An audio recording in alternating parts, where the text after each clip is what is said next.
My daughter put me in a nursing home without my permission, and her husband smiled. They decided to get rid of me so they could take my house and car, thinking I was a helpless old man. But I had a shocking surprise in store for them. Wait for the consequences. Before we continue, please subscribe to the channel and let us know where you're listening in the comments.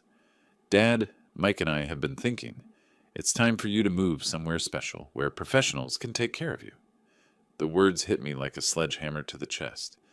Sarah sat at my kitchen table, her hands folded around gift bags she'd brought for Valentine's Day. The irony wasn't lost on me.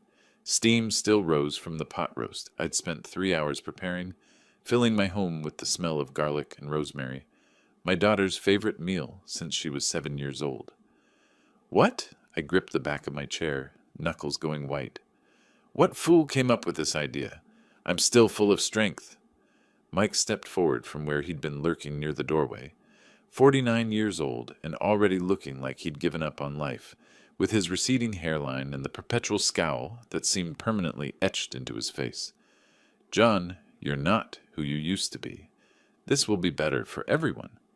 Better for whom? For you to take over my house? Sarah's face crumpled, but I caught the flash of something else in her eyes. Guilt? Fear? She'd practiced this conversation. How can you say that? We care about you. Care about me?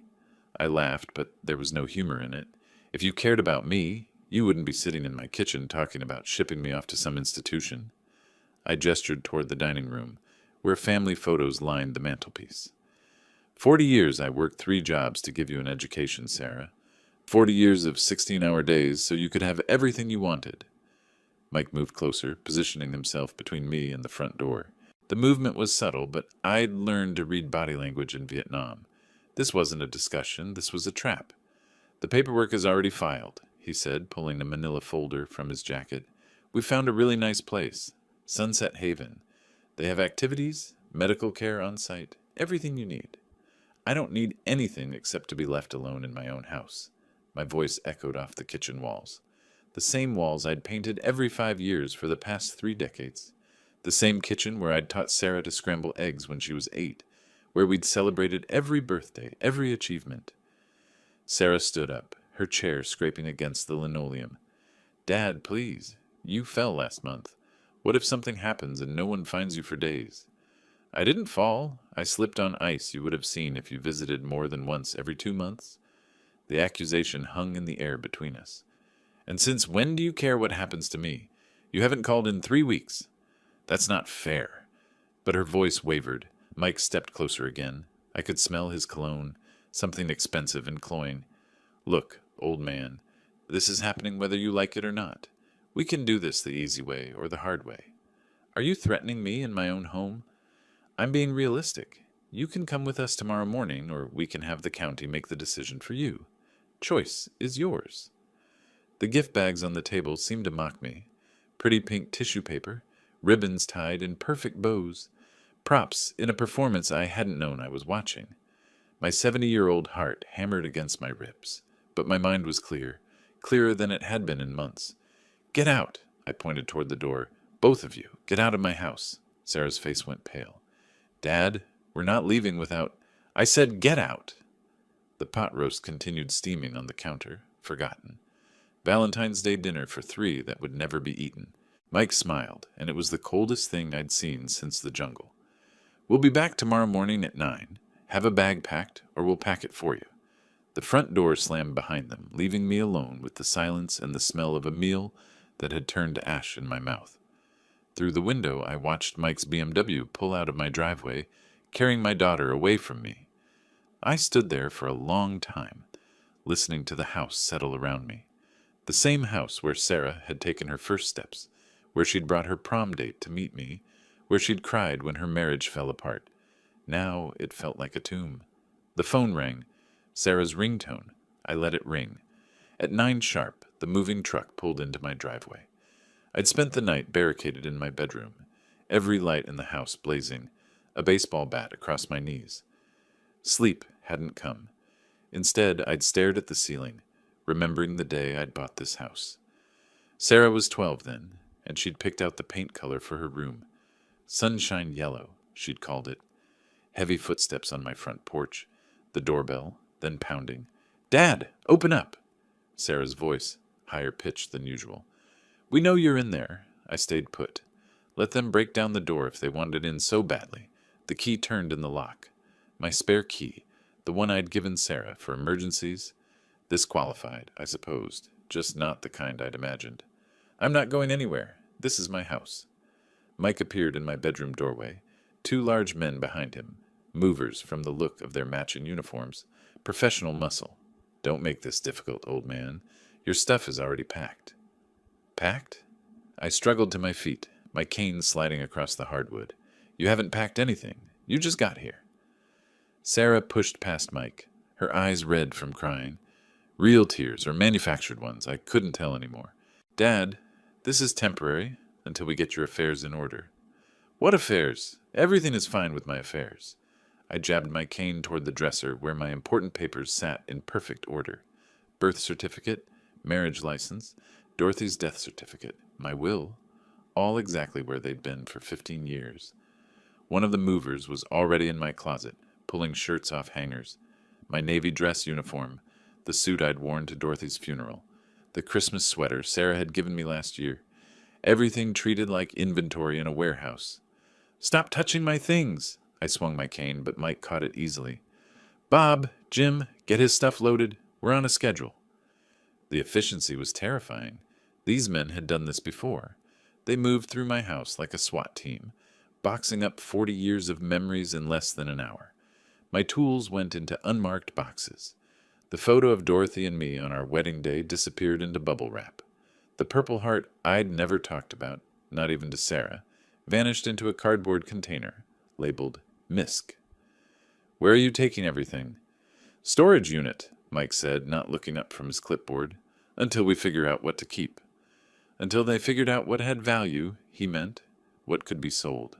The car ride was a nightmare of suburban streets I'd driven for decades, now seen through the window of Mike's BMW like a tourist in my own life. Sarah sat in the passenger seat, occasionally glancing back at me with what might have been regret. Mike drove in silence, NPR playing softly on the radio. At a red light, I tried the door handle. Locked. "Child safety locks," Mike said, catching my eye in the rearview mirror. Amazing what they think of these days. Sunset Haven looked exactly like what it was. A warehouse for the unwanted elderly. Red brick facade, manicured lawn, and a sign advertising compassionate care for your loved ones. The parking lot was full of sedans driven by middle-aged children, making the same choice Sarah had made. Eric Palmer met us at the front desk with a smile that never reached his eyes. 30-something, perfectly pressed polo shirt, clipboard in hand. "Mr. Connor, we've been expecting you. I'm Eric, and I'll be helping you get settled today." "I don't want to get settled. I want to go home." "I understand this is a big transition, but you're going to love it here. We have bingo on Wednesdays, movie nights on Fridays, and the best medical staff in the county." Sarah finally looked at me directly. "Dad, we'll visit. This isn't goodbye."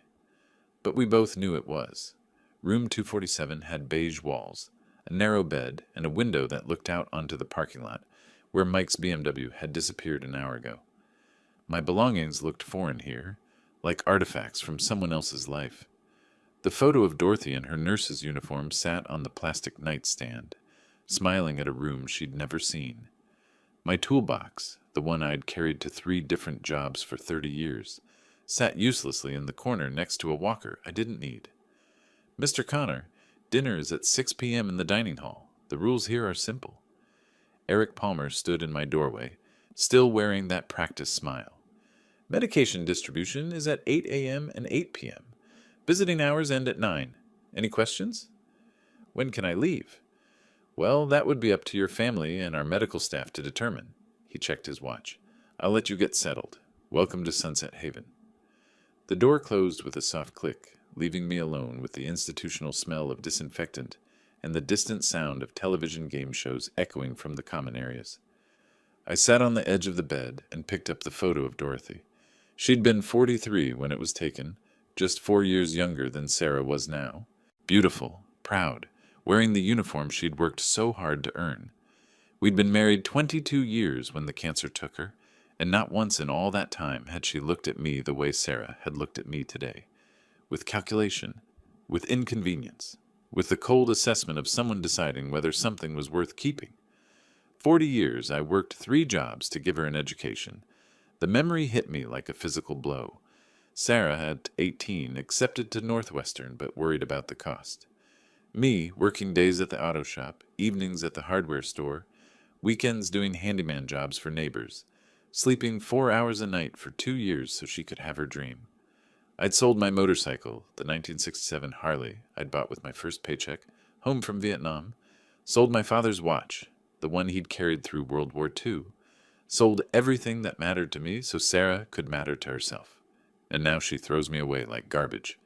The walls of room 247 pressed in around me, 70 years old, but my hands were still steady, my mind still sharp. I'd survived the Tet Offensive, raised a daughter alone after Dorothy died, built a business from nothing and sold it for enough to live comfortably for the rest of my life. They thought I was just another confused old man to be managed and medicated. They were wrong. From somewhere down the hall came the sound of voices, other residents gathering for dinner, stories being shared, complaints about children who visited less and less frequently. But I wasn't listening to the words. I was listening to the tone. Resignation, acceptance, defeat. I stood up and walked to the window. In the parking lot below, a new car was pulling in. Another family, another conversation about what was best for everyone involved. The cycle continuing. But not for me. I wasn't like the others shuffling through these halls in their slippers and hospital gowns. I was John Connor, and I'd been underestimated before. It hadn't ended well for the people who'd made that mistake. The voices from the dining hall grew louder. Maybe it was time to listen to more than just the tone. Sunday morning found me walking toward the common room, my cane tapping against the polished linoleum with each deliberate step. 2 days in this place had taught me the rhythms. Most residents shuffled around in fuzzy slippers, staring at soap operas with vacant expressions. But near the windows, I'd noticed something different. 3 people sat together each morning, talking in low voices while others dozed in wheelchairs. Unlike the rest, their eyes held fire. "You look like someone who doesn't belong here either." The woman who spoke had silver hair pulled back in a neat bun and eyes sharp as broken glass. Mary Johnson, according to the nameplate on her door. Former English teacher, if the way she held herself was any indication. "Depends on what you mean by belong." I settled into the 4th chair, noting how the group had unconsciously arranged themselves facing away from the staff station. "I mean," said the man with grease still embedded under his fingernails, despite being here God knows how long. "None of us are senile, none of us are dying, and none of us signed up for this circus voluntarily." Frank O'Connor had to be. The way he sized up problems reminded me of engineers I'd known in the service. The 3rd man studied me with the measured gaze of someone who'd spent decades reading people for a living. Robert Wilson wore institutional pajamas, like the rest of us, but somehow managed to look distinguished anyway. "My son took my house, promising he'd take care of me. Now he never calls." Mary's voice carried the particular bitterness of maternal love betrayed. "Sold it for half its value to some developer friend of his. I didn't find out until I was already here." Frank snorted. "At least your kid waited until you were gone. My daughter sold my garage for pennies as soon as I signed the power of attorney. 40 years building that business. Gone in a week." "Power of attorney abuse," Robert said quietly. "Classic financial elder exploitation. The law is on our side, if we can prove the deception." Their stories hit too close to home. Sarah's face in my kitchen, practiced and cold. Mike's threats. The moving truck waiting like a hearse. "My daughter and her husband convinced me this was temporary," I heard myself saying. "Said they needed to get my affairs in order. 40 years I worked 3 jobs to pay for her education, and this is how she says thank you." Mary reached over and patted my hand. Her fingers were bird-thin, but surprisingly strong. "How long have you been here?" 2 days. "You?" 3 weeks. She pulled out a package of cookies from her sweater pocket. Care package from my neighbor. The only person who still remembers I exist. Frank accepted a cookie with a grunt. 2 months for me. Robert's been here longest. 6 weeks. Robert's lawyer mind was clearly working. long enough to understand the patterns. The staff here, particularly Eric Palmer, facilitates these family betrayals. For a fee, of course. What kind of fee? I kept my voice casual, but my pulse quickened. Hard to prove without documentation, but I've observed enough phone calls, enough paperwork irregularities. This place profits from keeping families separated while assets get liquidated. Mary leaned forward. Robert thinks we might have legal recourse if we can document the fraud. More than might, Robert said firmly. I've been taking notes, tracking patterns. We're not just victims here. We're witnesses to systematic elder abuse. Frank's eyes lit up with something I recognized from my Navy days, the look of a man who'd found his mission. So what do we do about it? We gather evidence, Robert said. Document everything. Build a case they can't dismiss as the confused ramblings of elderly people. And then? Then we fight back. The words hung in the air between us. Around the room, other residents dozed or stared blankly at television screens, but our little circle buzzed with purpose. I'm in, I said without hesitation. Whatever it takes. Mary smiled, and for the first time since arriving, I felt something other than despair. Good, because we're going to need all the help we can get. Frank cracked his knuckles. About time someone stood up to these vultures. Robert nodded approvingly. I'll start drafting our documentation strategy. John, would you mind keeping your ears open around the facility? Fresh eyes see things the rest of us might have missed. I can do that. As we dispersed for lunch, I felt lighter than I had in days. They thought they'd isolated me, made me helpless. Instead, they'd given me exactly what I needed. Allies with nothing left to lose. Tuesday night, 9:30 p.m. The hallways of Sunset Haven took on a different character after lights out.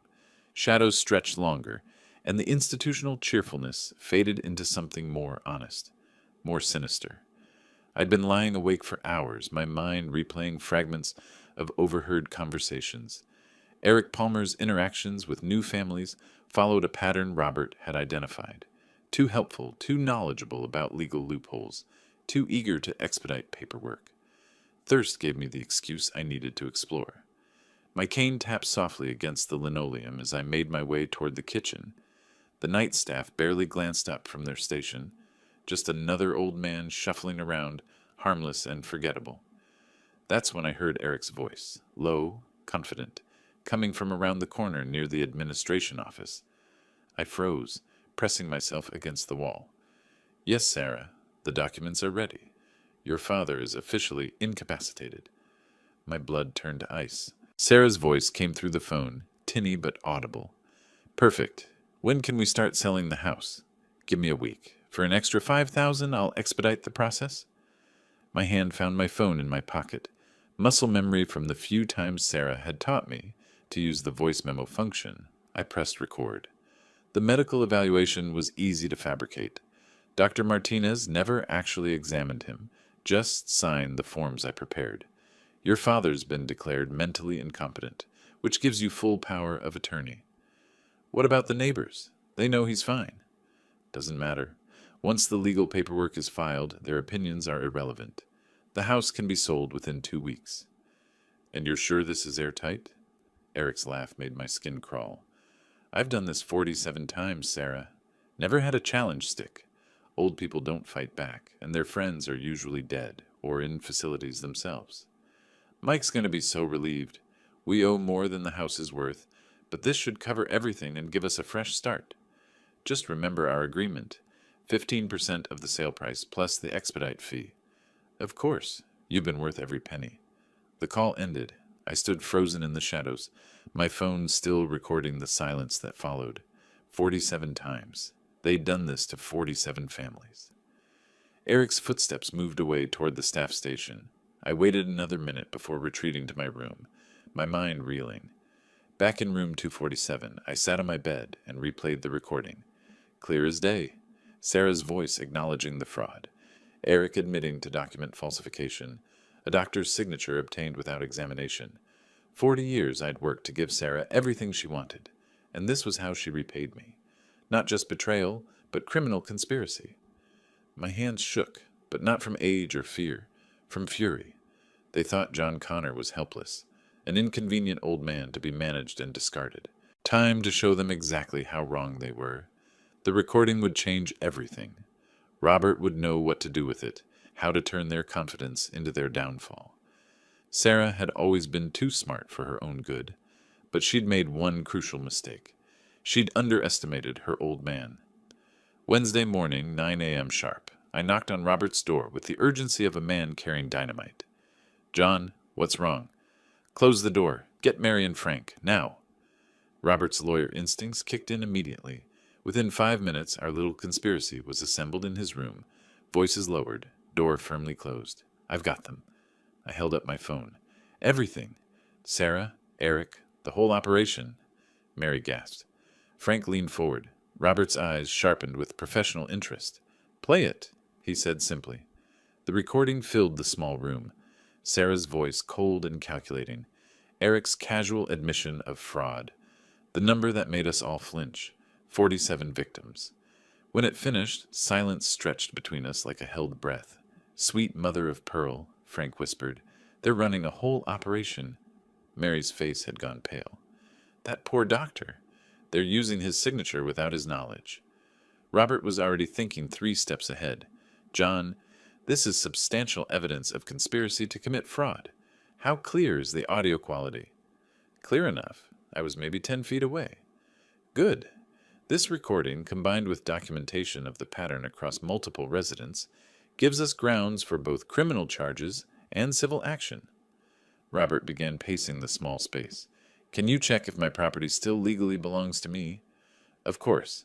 As long as you're alive and haven't signed transfer papers, everything is still yours. The power of attorney documents Eric fabricated have no legal standing." Frank's hands clenched into fists. "So they're trying to steal what doesn't belong to them?" "Exactly. And now we have proof." Robert turned to Mary. "We can't let them do this to you." "Or to anyone else?" she added firmly. 47 families, Robert. How many more are they planning?" "Not one more if I can help it." Robert's professional demeanor had taken over completely. "Here's what we need to do.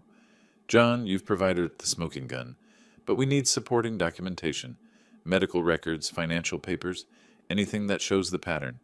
"What about the other residents?" I asked. "Some of them might be part of this same scheme." "Carefully approach the ones who seem alert, but maintain operational security. If Eric suspects we're onto him, he'll destroy evidence and accelerate the timeline." Frank cracked his knuckles. "What about going to the police?" "We will, but we need enough evidence that they can't dismiss us as confused elderly people. The recording is crucial, but corroborating evidence will make the case bulletproof." Mary pulled out a small notebook. "I've been keeping track of which families visit and which don't. The pattern is disturbing." "Perfect. Document everything." Robert sat on his bed, suddenly looking every inch the lawyer he'd been for 50 years. "John, can you continue monitoring Eric's activities? Mary, keep tracking family patterns. Frank, see if you can identify any maintenance issues that might help us access restricted areas." "What's our timeline?" I asked. They gave themselves a week before starting the house sale. "That means we have maybe 5 days to build an airtight case." Robert's expression was grim but determined.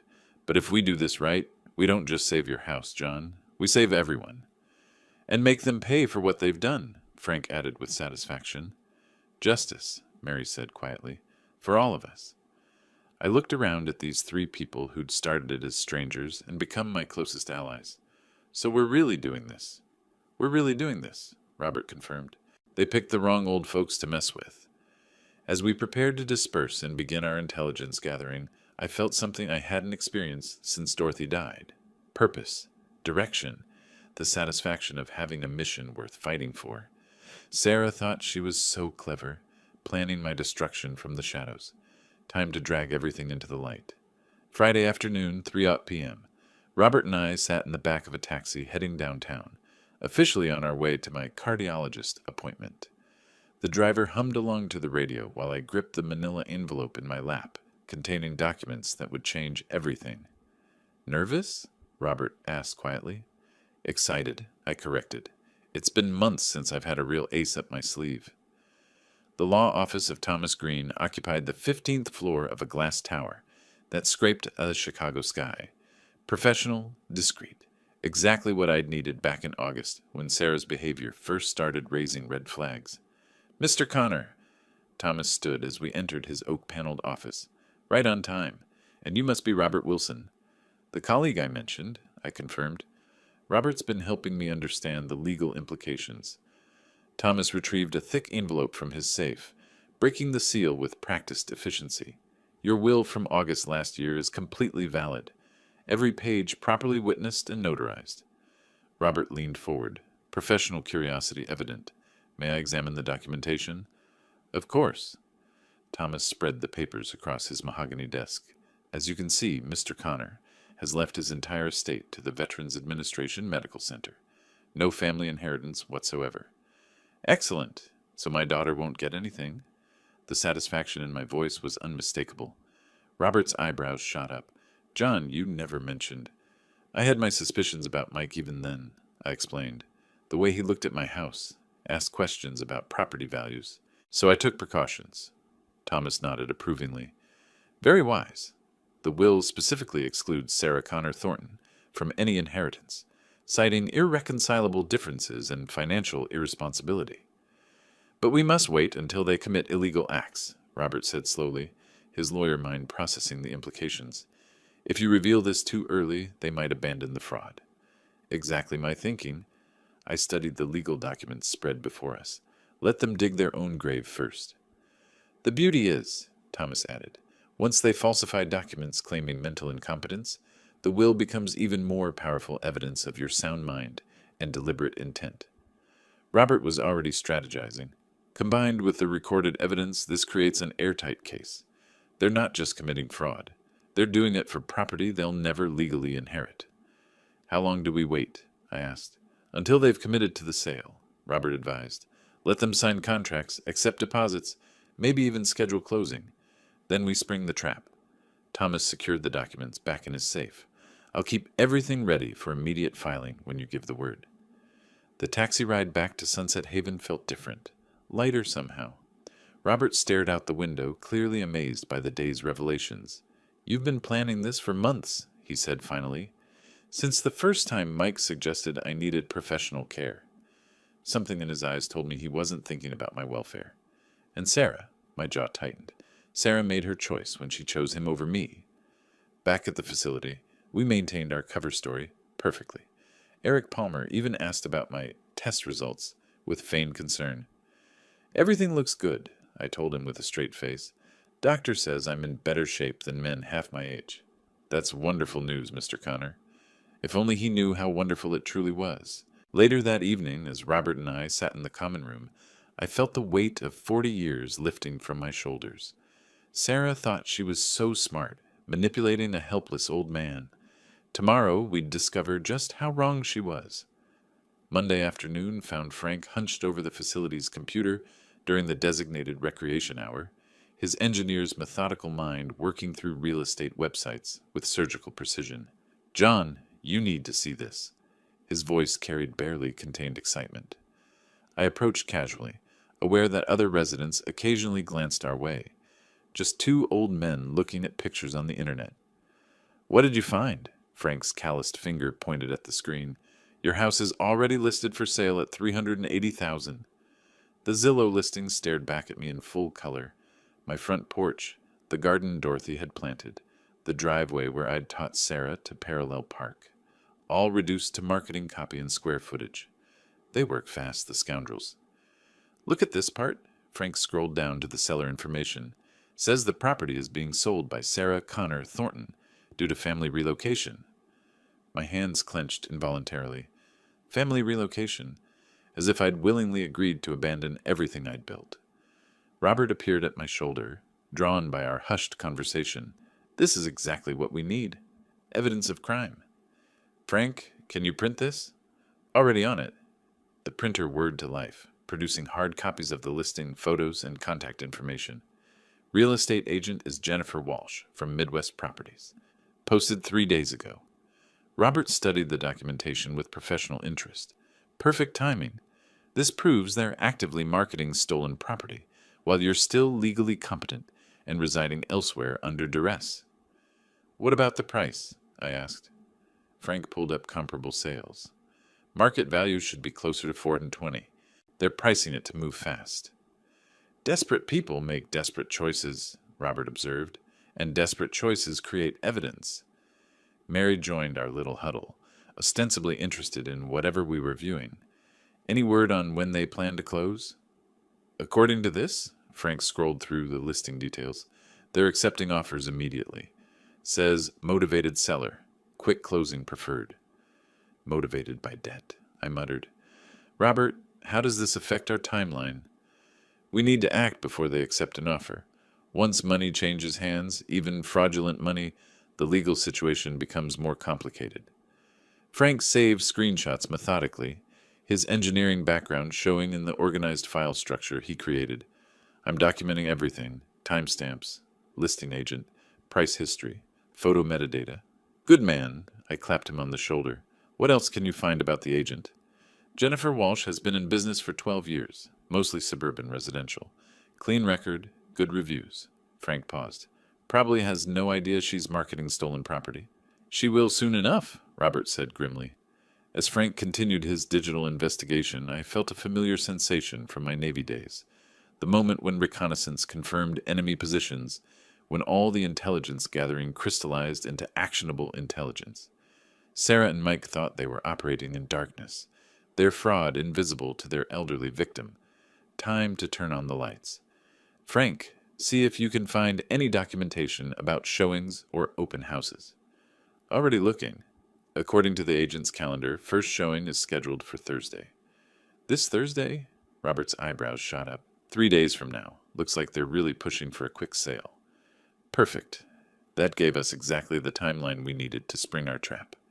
I studied the listing one more time, memorizing every detail of how they'd packaged my life for sale. The house where I'd raised Sarah, where Dorothy and I had dreamed of growing old together, reduced to bullet points about updated kitchen appliances and proximity to shopping. But they'd made one crucial error in their eagerness to profit from my misery. They'd given us everything we needed to destroy them. Thursday afternoon, the common room buzzed with its usual collection of dozing residents and muted television programs, when Sarah and Mike walked in carrying a briefcase that might as well have been labeled Final Betrayal. I activated my phone's recording app before they reached my chair, the muscle memory feeling more natural each time. Dad! Sarah's voice carried that particular false brightness she'd perfected over the years. You look so much better. The staff here is really taking good care of you. Hello, Sarah. I let my voice sound tired, defeated, the performance of a man who'd accepted his fate. Mike cut straight to business, pulling papers from his briefcase with efficiency that bordered on eagerness. John, just sign here. We're selling the house and buying you a better room. A better room?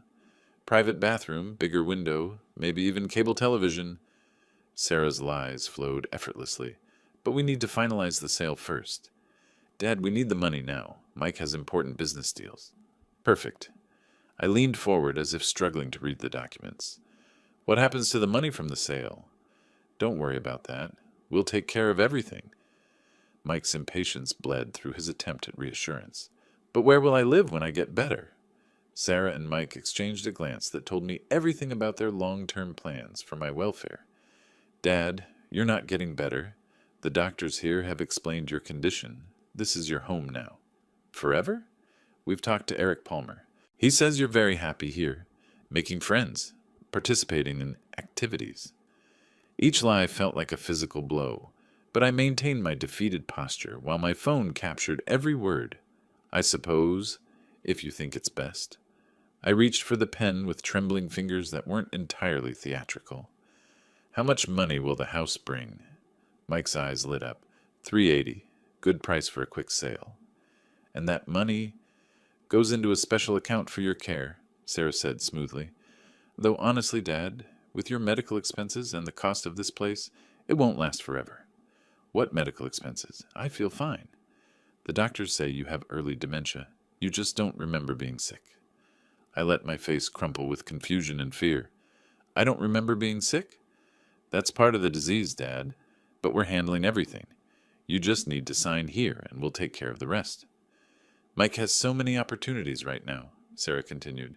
real estate investments that could really help secure your future. What kind of investments? Mike leaned back, confidence radiating from every pore. Commercial properties, Dad. Buildings that generate rental income. Your house money becomes seed capital for deals that'll pay your medical bills for years. But what if I get better? You won't. The coldness in Sarah's voice would have frozen a younger man. The doctors have been very clear about your prognosis. I held the pen above the signature line, letting them think victory was within reach. I just want to understand. Once I sign this, what happens to my house? New family moves in, probably fixes it up nice, Mike said dismissively. Honestly, John, the place needed work anyway. This way you don't have to worry about maintenance, property taxes, any of that stuff. And I'll have a nice room here. The nicest room money can buy, Sarah promised. And you'll visit me? Silence stretched between us. Finally, Sarah managed, Of course, Dad, when we can. I set the pen down and looked at my daughter, really looked at her. 40 years of sacrifice, love, and hope stared back at me through eyes that had turned calculating and cold. I need a minute to think about this. Dad, there's nothing to think about. Just sign the papers. It's a lot to process. My whole life. Mike's patience finally snapped. Look, old man, this is happening whether you like it or not. We can do it the easy way or the hard way. Sarah shot him a warning look, but damage was done. The mask had slipped, and my phone had captured every threatening word. Let me just read through this one more time, I said, maintaining my confused act while buying precious seconds for evidence. They waited, predators circling wounded prey, unaware that the prey had teeth of his own and was about to use them. Friday morning, 10 a.m.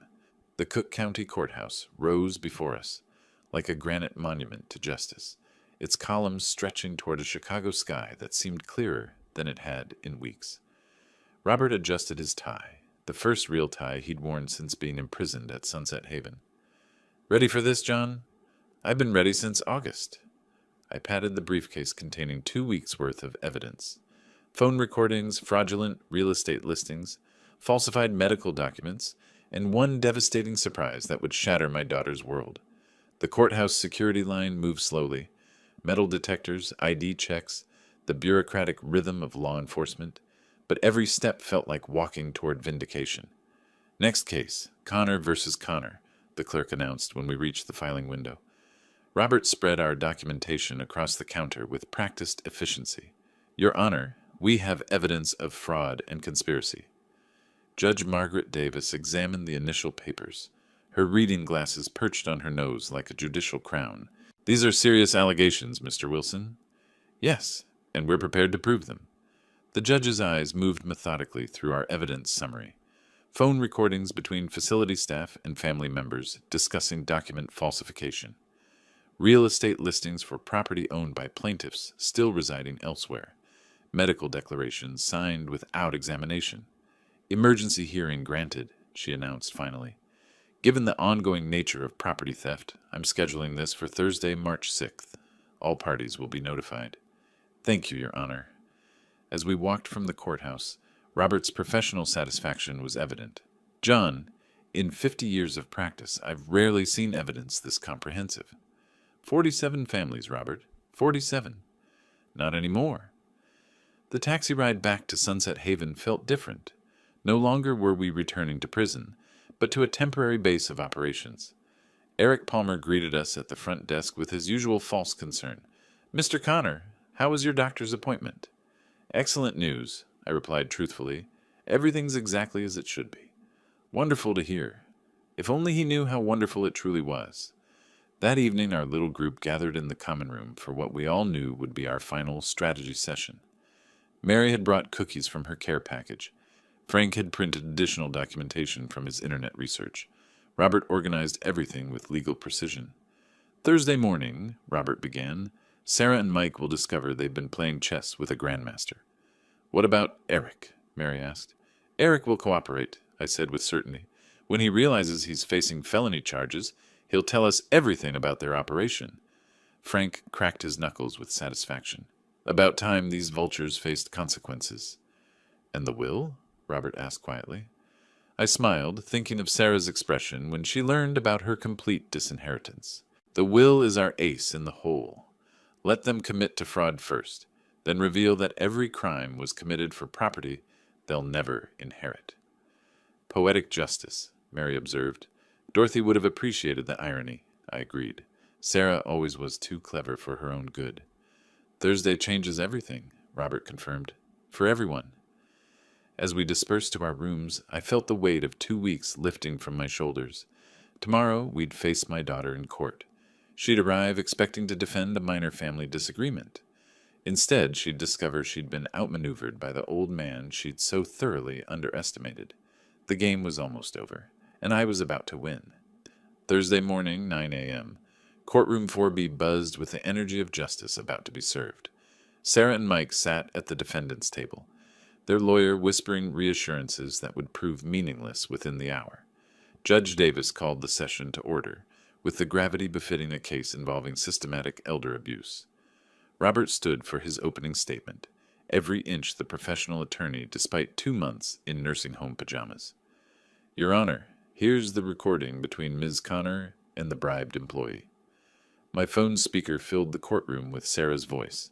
Perfect. When can we start selling the house? Eric Palmer's response echoed off the walls. Give me a week. For an extra $5,000, I'll expedite the process. Sarah's face went white. Mike grabbed her arm, whispering frantically. The medical evaluation was easy to fabricate. Eric's recorded voice continued. Dr. Martinez never actually examined him, just signed the forms I prepared. Your Honor, Robert continued methodically, we have documented evidence of conspiracy to defraud an elderly person of his property through falsified medical documents and bribery. Sarah's lawyer stood quickly. Objection, Your Honor. This recording was obtained without consent. Overruled. Illinois is a one-party consent state for recordings. The next hour unfolded like a perfectly orchestrated symphony of justice. Frank testified about discovering the fraudulent real estate listing. Mary presented her documentation of suspicious family behavior patterns. Robert introduced medical records showing I'd never been examined by Dr. Martinez. Then came Eric Palmer's testimony. Yes, I falsified documents for $5,000, he admitted under oath, his voice barely audible. Ms. Connor contacted me in January about expediting her father's mental incompetence declaration. This isn't true. We just wanted to help. Sarah's voice cracked with desperation. Help yourselves to my property, I replied calmly. Judge Davis maintained professional control as the evidence mounted. Recorded phone conversations detailing criminal conspiracy, fraudulent medical documents, real estate listings for stolen property, the systematic nature of elder abuse across 47 families. Sarah's emotional breakdown began during my testimony. 40 years I worked 3 jobs to give her everything she wanted, I told the court, and this is how she repaid me. Not just betrayal, but criminal conspiracy. Dad, please, Sarah sobbed. We owe so much money. Mike's business failed and we're about to lose everything. So you decided to steal mine? Mike finally exploded. You selfish old man. You're going to die soon anyway. Why shouldn't we benefit from your property? That's enough. Judge Davis's gavel echoed like a gunshot. But I wasn't finished. The moment had arrived for my ultimate surprise. Your Honor, I'd like to present one final piece of evidence. Thomas Green approached the bench with my will, properly authenticated and sealed. This document, dated August 15, 2024, represents Mr. Connor's last will and testament. Sarah looked up from her tears, confused. The will leaves Mr. Connor's entire estate to the Veterans Administration Medical Center. Sarah Connor Thornton is specifically excluded from any inheritance. The silence that followed was deafening. Sarah's mouth opened and closed like a fish drowning in air. What? That's impossible. Every crime you committed, I said quietly, was for property you would never inherit anyway. Mike's face turned purple with rage. You vindictive old bastard. Order in the court. Judge Davis reviewed the will documentation with the thoroughness of someone who'd spent decades weighing evidence. This court finds sufficient evidence of conspiracy to commit fraud, elder abuse, and document falsification. Guilty verdicts for all defendants. The gavel fell with the finality of thunder. Bailiff, Arrest warrants for Sarah Connor Thornton and Michael Thornton. As the handcuffs clicked around my daughter's wrists, I felt something I hadn't experienced in months. Peace. The police officers led Sarah and Mike away in handcuffs. Their fraud scheme collapsed into criminal charges and certain imprisonment. Sarah's sobs echoed through the courthouse halls as reality crashed over her like a tsunami of consequence. "Justice has prevailed, friends," I announced to Mary, Frank, and Robert as we watched the squad car pull away. "John, you proved that age isn't the end," Mary said, her eyes bright with tears of satisfaction. "It's just the beginning of wisdom." The ride back to Sunset Haven felt like a victory parade. Eric Palmer had already been terminated and arrested, his criminal enterprise exposed to federal investigators. The facility's management scrambled to contain the scandal, while 47 families began receiving calls about their loved ones' situations. "Mr. Connor," the new administrator stammered as I collected my belongings, "we had no idea about Eric's activities. Please accept our sincere apologies." "Your apologies are noted," I replied coolly, and rejected. Loading my car felt like emerging from a cave into sunlight. Every personal item rescued from institutional storage represented reclaimed dignity. My toolbox, Dorothy's photographs, the Purple Heart I'd never discussed, all returning home where they belonged. Mary, Frank, and Robert stood beside my packed car, 4 people who'd found family in the most unlikely circumstances. "Thursday dinner's at my house," I announced, "starting this week. Dorothy always said a good meal shared with friends was the closest thing to heaven on earth." "We'll bring dessert," Mary promised. "And wine," Frank added with a grin. "And conversation," Robert concluded. "Lots of conversation." The drive home took me through neighborhoods I'd known for decades, streets where I'd watched Sarah grow up, corners where Dorothy and I had walked hand in hand. But instead of nostalgia, I felt anticipation. My house welcomed me back like an old friend. The kitchen where Sarah had betrayed me now seemed brighter, ready for new memories. The dining room where we'd shared so many family meals would host my chosen family, people who'd stood beside me when blood relations failed. Thursday evening arrived with the smell of pot roast and the sound of laughter. Mary brought her famous apple pie. Frank contributed a bottle of wine he'd been saving for something special. Robert arrived with legal updates about Sarah and Mike's plea negotiations. 18 months minimum, he reported over dinner. Eric's cooperation bought him a lighter sentence, but your daughter and her husband are facing the full weight of federal fraud charges.